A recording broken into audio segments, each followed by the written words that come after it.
Hello and welcome to this week's episode of Coast News. And as always, we've got some amazing news from different theme parks, rides, attractions and events all over the world. So let's get straight into the news today. Our top story for tonight, Busch Gardens have announced Serengeti Flyer, a brand new S&S Screamin Swing for 2023. And obviously this is once again a massive investment from Busch Gardens Williamsburg. It's quite amazing that they're adding an attraction like this next year, considering they just opened Gwazi in March this year. But if you don't know what I'm talking about, basically Serengeti Flyer is a brand new S&S Screamin Swing opening at Busch Gardens Tampa in 2023. It is going to be the world's tallest and fastest S&S Screamin Swing upon opening. It's going to be 135 feet tall and it's going to reach a maximum speed of 68 miles an hour. And that is quite insane. It's going to take the world records for the tallest and fastest Screamin Swings ever built. Obviously, if you don't know what an S&S Screamin Swing is, it's very similar to... It's basically like Rush at Fort Park. That's what an S&S Screamin Swing is, except obviously the one that's opening at Busch Gardens is going to be a lot taller than Rush at Fort Park. Like a lot taller. And it's absolutely brilliant. 135 feet tall, and it's going to be 68 miles an hour. Obviously, an S&S Screamin Swing is basically like a giant arch structure with two swings underneath it, and they both swing back and forth, and it's actually really exhilarating. I've been on Rush at Fort Park, and that is a lot of fun to ride. Although the actual duration of Rush is quite short, so I'm hoping this new Serengeti Flyer is going to be a lot longer. I'm not sure if it's just Rush that has a short duration, or if it's all the other S&S Screamin Swings. But Rush does have quite a short duration. It's probably about a minute long. I'm not sure about the other ones, but I'm hoping this one will be longer if they are all like the similar sort of length.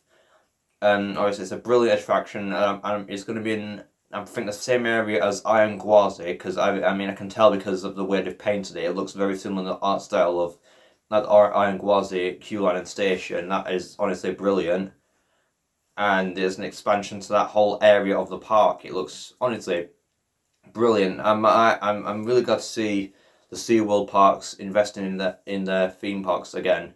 Ever since COVID's all kicked off, for like the first year of COVID, or the first 6 months or something, we all genuinely thought SeaWorld was going to declare bankruptcy, because they had plans to build so many new roller coasters for 2020. Obviously, Texas Stingray was one of them. That actually ended up opening in SeaWorld San Antonio in February, just before lockdown. Obviously, all the other ones were supposed to be planned later in the year. So like Gwazi, Pantheon, Icebreaker and Emperor. Obviously, they were all delayed until earlier this year. But because SeaWorld had invested so many millions of dollars into these coasters, and COVID caused basically another global recession, essentially, because a lot of people ran out of money, and a lot of companies ran out of money, we all genuinely thought SeaWorld was going to disappear from existence after COVID, but no, they've actually bounced back and it's better than ever. They're actually planning to build multiple new attractions for next year. Obviously, Serengeti Flyer, one of them, plus a lot more new coasters like Arctic Rescue at SeaWorld San Diego, Dark Coaster at Busch Gardens Williamsburg. Honestly, this is an amazing time for SeaWorld parks right now. And I cannot wait to see what this line of investment takes them, because obviously they build these coasters to bring customers in to earn profit. That's the whole point of the actual parks themselves. So while they do build new coasters, it's so they can bring in the crowds that they want, meaning they can sell more tickets to make more money to build these new coasters. And they build these coasters so people can have fun and enjoy an exhilarating experience. And obviously SeaWorld are investing a lot in these new, in their parks with their new attractions.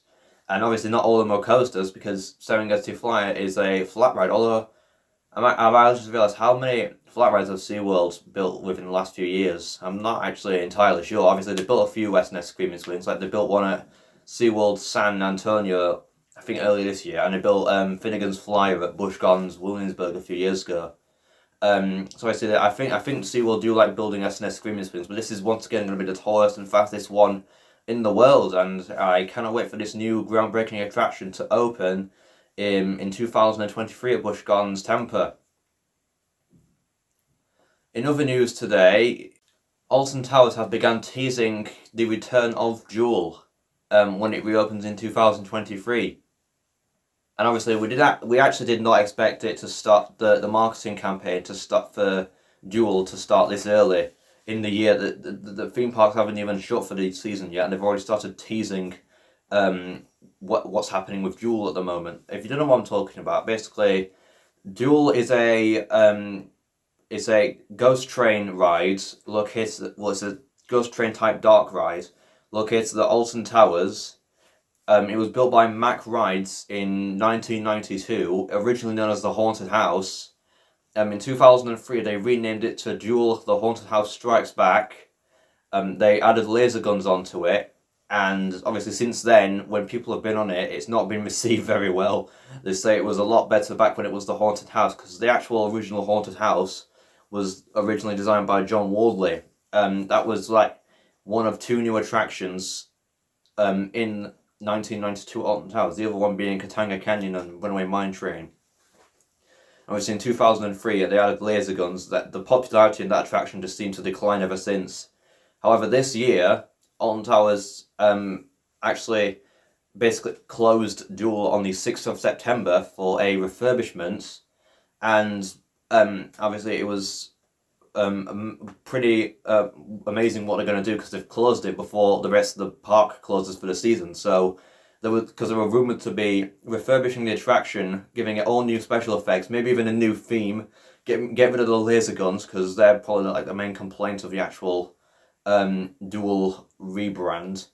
And obviously it's really exciting what they're doing. However, at the start of Scarefest, like last week, they basically boarded up the whole actual facade of the ride. They added some lighting effects for night, smoke effects, and also some speakers playing creepy audio, and some video screens in the, well, or something like video screens in the, I think like holes you can stare into in the video, in the fence surrounding the attraction, that show little video clips that they've made teasing the return of the attraction.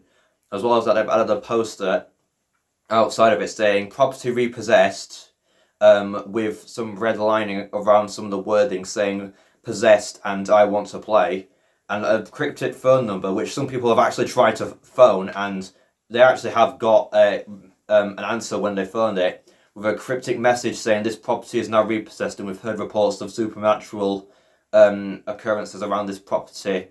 And it's really cryptic and weird, and we've not actually seen Alton Towers go this deep into the marketing and teasing for a long old time. Probably the last time they've done anything like this is, I want to say Wicker Man, but I don't remember them going this. Probably the Smiler. The teasing for that was quite big for the Smiler, because like obviously they built the Sanctuary, which is Scare Maze, and they even add loads of different teasers for it, like on different online things as well. But I'm not sure if they've ever done like I'm not sure when the Smiler was built. Like on Towers, they did the Smile Always web series, which was like a 4-part series about the Smiler, before it was announced, and it was really cool. They haven't done this in a while, probably since the Smiler at least, and obviously it's quite big. What they're doing, it must be really big what they're doing, because they're going way deep into the teasing for the attraction. And the other day they released a teaser video with the title saying, "Dare you find out what will happen when the clock strikes midnight," and then it showed some video, a clip of the facade of the attraction all boarded up with a clock chiming, but it didn't reach midnight.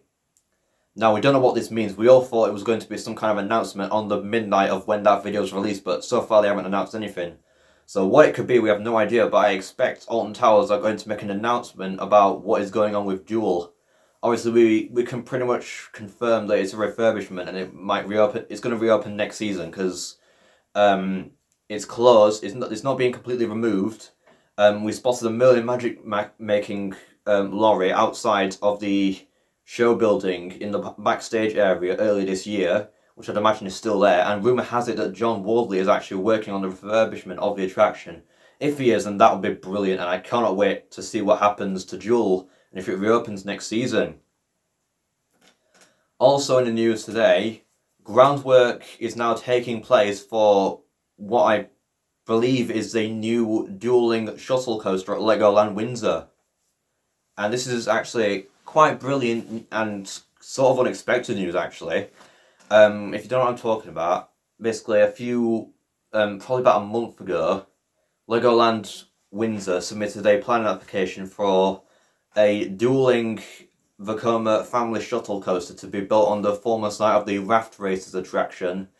I believe it's in the Duel Valley area or somewhere similar like that. And bearing in mind they'd only submitted the planning application like within the last couple of months, I didn't think they'd get planning permission that quick. However, recently they've actually started groundwork for where that attraction is going to go. So this is probably a sign that it has been approved. I'm not entirely sure. It seems that way. I mean, we haven't really heard much of the attraction since it was first revealed. However, groundwork on where the attraction is being built, or where it's planned to be built, there's groundwork taking place right there. They're clearing all the lands, they're getting rid of anything that is in the way. So it's really interesting. I mean, we've not heard anything about whether the plans have been approved or not. They only submitted it like a few months, like within the past month. But it's actually really interesting to see. This presumably means that it's been approved.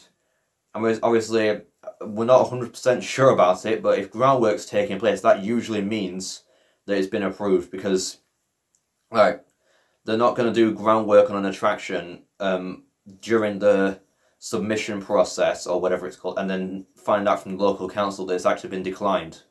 That will kind of be a waste of space. Like, obviously, an example of this is obviously when Project Exodus was submitted to the local council, they boarded up that whole Old Town area, but they didn't start any groundwork on it. The only thing they really did to that area was remove the rides. They didn't do any groundwork or anything until... They're probably not going to start groundwork until the season ends, because obviously recently, like last week, the plans actually got approved for Project Exodus. The only reason they're not starting the groundwork now is because Creek Freak Massacre's there for Fright Nights. So when that finishes, they can start groundwork. So presumably Legoland have gotten permission to build this new dueling family shuttle coaster from Vekoma. And it's great to see that Legoland are actually investing in new coasters again. Obviously, the most recent one was actually a Duel Dino coaster, which opened back in 2020. But before then, their last coaster before then was Dragon's Apprentice, which opened in 1999. So it's been other than Duel Dino, it's been a very long time since they added a roller coaster. And it's great to see that Legoland are actually building new roller coasters again. And finally in the news today, Drayton Manor have revealed the map for their new Halloween event for this year called Night at the Manor. And obviously this is brilliant for the park. It's actually their first Halloween event that they've ever had, I believe. And obviously on the map we've got like all kinds of different scare attractions. We've got what I presume is a scare maze. We've got like a haunted guided tour thing. I'm not entirely sure. But I'm assuming one of them is a scare maze. They've added a DJ in the Vikings area, and obviously considering this is their first ever Halloween event, the lineup is actually quite broad, and obviously as well as this, because it's the final season of Apocalypse, their drop tower, they've made a new scare experience of it called Zombie Apocalypse, where you can experience the attraction, as the description says, surrounded by zombies. So presumably they'll have different zombie actors probably riding the attraction with you, or around the queue line of the attraction, or something like that. But it seems really cool, and it's a brilliant send-off to that ride, making it part of the Halloween festivities. And considering this is their first Halloween event, it's actually a really decent lineup. I'm really honestly curious, because this is quite near Alton Towers, and it seems that they've kind of added a more broad, and therefore better, Halloween lineup than Alton Towers. Obviously, Alton Towers themselves, with Scarefest, the lineup is quite small. All the major scare attractions they've got are upcharge.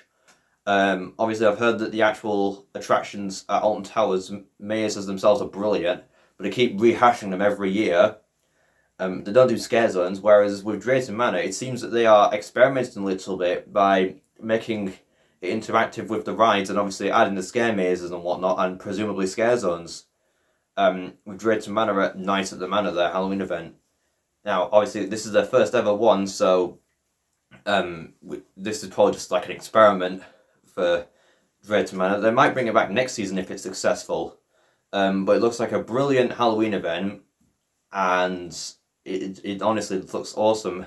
I wonder if Alton Towers will start expanding their Halloween lineup, because this might be some competition for them. I know it's only at Drayton Manor, and they've not really been much competition for Alton Towers, but in terms of Halloween, this could actually compete with them, which hopefully might encourage Alton Towers to expand their, or overhaul their Scarefest lineup next season. So that is it for this week's episode of Coaster News. I hope you've enjoyed it, and if you did, then please make sure to like, subscribe, and comment and like. See you in the next video. Bye!